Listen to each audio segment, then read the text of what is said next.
Bonjour tout le monde, moi c'est Marie-Christine, j'espère que vous allez tous très bien. Je suis très contente de vous retrouver aujourd'hui pour vous parler, cette fois-ci, de couture. Ça faisait quand même un petit moment que je n'étais pas revenue faire un bilan couture sur ma chaîne et comme probablement plusieurs d'entre vous, moi l'été c'est une période où est-ce que j'adore coudre, j'ai toujours plein d'idées, j'aime particulièrement coudre les matières estivales comme le lin et le coton, donc j'en profite à fond. Aujourd'hui je vais vous présenter les 4 dernières pièces que j'ai cousues depuis ce printemps et au début de l'été et il y aura fort probablement un autre épisode du genre dans les prochaines semaines pour vous montrer le reste de ma garde-robe pour l'été 2024.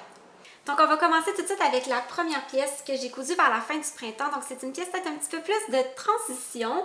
Je voulais depuis longtemps une chemise bleu pâle, un peu ample, qui fait un peu chemise d'homme, très classique. Je trouve ça vraiment beau, soit pour porter avec un jeans, un pantalon propre ou même pour porter un peu en surchemise, par-dessus une petite robe à bretelles comme je porte aujourd'hui là pour l'été. Je porte beaucoup cette pièce-là. Souvent, je la mets le matin par-dessus une camisole ou une robe à bretelles lorsqu'il fait un peu frais. Puis, je l'enlève au cours de la journée. Mais je suis certaine que je vais aussi beaucoup la porter tout au long de l'automne et de l'hiver, étant donné qu'elle a des manches longues. Je suis partie sur le patron de chemise que je couds tout le temps, la Archer de Greenland Studio. C'est un patron qui est sorti depuis plusieurs années et que j'ai cousu, je vous dirais, probablement une trentaine de fois, mais qui est vraiment très actuel en ce moment parce que c'est une chemise assez carrée, un peu ample, sans pince poitrine, qui fait vraiment là, dans la tendance de chemise un peu avec une coupe un peu plus masculine que j'aime beaucoup actuellement. Donc je suis partie comme d'habitude sur la plus petite taille, mais j'avais modifié un peu là, les épaules pour qu'elles soient juste un petit peu moins larges sur moi parce que j'ai vraiment une très petite carrure moi au niveau des épaules. Le tissu, je ne peux que vous le recommander. J'ai vraiment pris un coton Oxford classique. Là, vous savez, les genres de tissus à chemise un peu plus épais là, qui sont un peu piqués. Vraiment le tissu preppy par excellence. Je l'ai trouvé chez Core Fabric, qui est la boutique en ligne de tissus de Closet Core Pattern. Ils ont vraiment une belle sélection de tissus, puis je trouve que souvent ils ont des choses qu'on retrouve pas ailleurs, puis souvent il y a des choses que je cherche et que je trouve seulement là. C'est sûr que les tissus sont quand même assez dispendieux sur leur boutique, mais c'est vraiment toujours de la super belle qualité. En tout cas moi ce que j'ai commandé là à date, je n'ai jamais été déçue.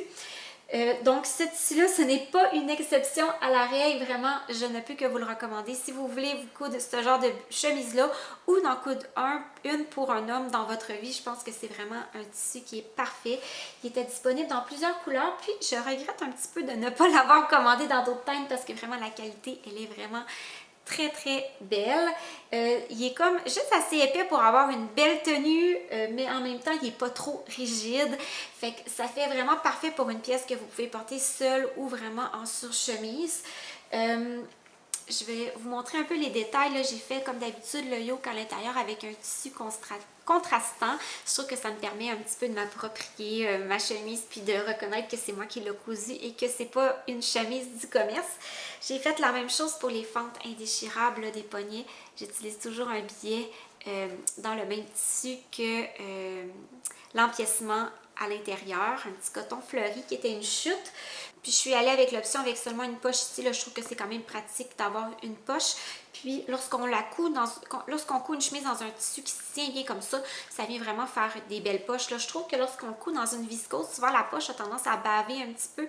Puis ça fait pas très joli, mais là vraiment quand c'est un tissu qui se tient bien comme un 100% coton comme ceci, j'en profite pour mettre une poche parce que c'est quand même pratique là au travail. Je peux toujours mettre un petit papier avec des notes ou mon stylo là dans ma poche.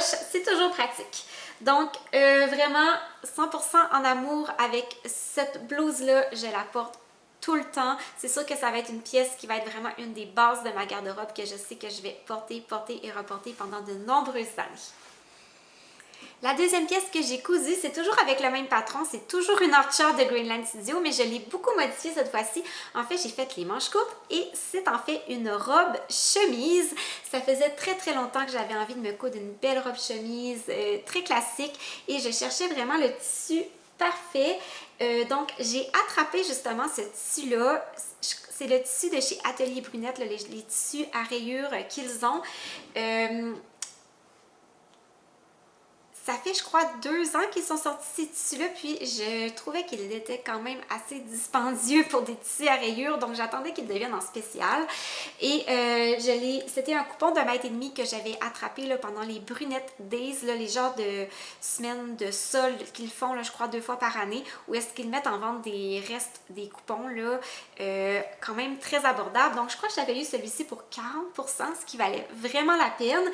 Et j'ai réussi à rentrer toute ma robe, qui est quand même une robe de longueur midi, dans seulement 1,5 m de tissu. J'ai pas beaucoup de chutes, mais j'ai quand même réussi à tout bien faire coordonner mes rayures et tout. Puis vraiment, j'ai pas manqué de tissu. J'ai utilisé le reste en fait de ma blouse ici là, pour faire l'empiècement à l'intérieur parce que je trouve que c'est toujours plus joli avoir un empiècement contrastant. Puis je suis venue faire également un petit lien. Là, j'ai manqué de tissu pour le faire plus large. C'est pour ça qu'il est très très étroit, mais ça fonctionne quand même très bien. Faire un petit lien là, pour venir nouer à la taille si j'avais envie de venir souligner un peu la silhouette comme ceci. Et vraiment, j'adore cette robe chemise-là. C'est sûr que je vais m'en faire d'autres. J'aimerais bien m'en faire une autre, peut-être toute en jeans. Je pense que ça irait vraiment avec tout. Ça faisait très longtemps que j'avais envie de me coudre ce genre de pièce, là, une robe chemise en allongeant le patron de la Archer de Greenline Studio, mais j'attendais vraiment d'avoir le tissu parfait pour le faire parce que je trouvais que ça demandait quand même un tissu qui est assez fluide, mais il fallait que ce soit un tissu qui ne soit pas transparent. Donc ce tissu-là tombait juste à point, c'était vraiment parfait parce qu'il n'est pas transparent, qu'il a quand même une bonne tenue, mais qui est très fluide étant donné son contenu là, de viscose. Je trouve que c'est le genre de pièce qui est parfaite pour toutes les occasions. Ça se porte bien au travail, ça se porte bien la fin de semaine. Et aussi dans un rayé blanc et bleu comme ceci, c'est vraiment indémodable.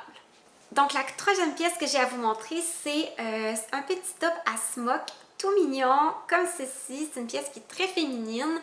Et en fait, j'ai cousu ça dans une chute de Liberty. C'est en fait cet automne. Lorsque j'ai fait tout le gros ménage de ma salle de couture, j'étais tombée sur une bonne chute de ce Liberty-ci que j'avais cousu précédemment une blouse avec. Puis, je crois que j'avais eu la fin du rouleau, donc j'avais eu plus de métrage que j'avais commandé.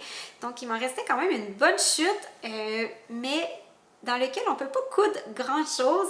Donc j'ai essayé de voir quel patron je pouvais faire rentrer dans cette chute-là pour me faire un petit haut pour l'été.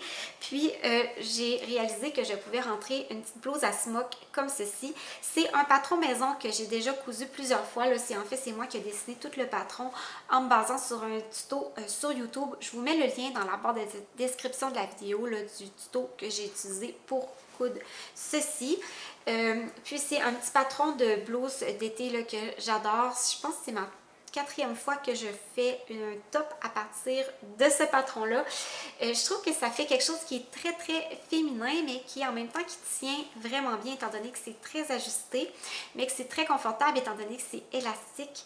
Puis je trouve que pour la maman que je suis, ça me permet de porter quelque chose qui est un petit peu plus dégagé, qui montre un petit peu plus de peau que simplement un t-shirt, sans avoir à me soucier d'avoir un enfant qui vient tirer sur mon top puis que là on voit mon soutien-gorge ou quoi que ce soit.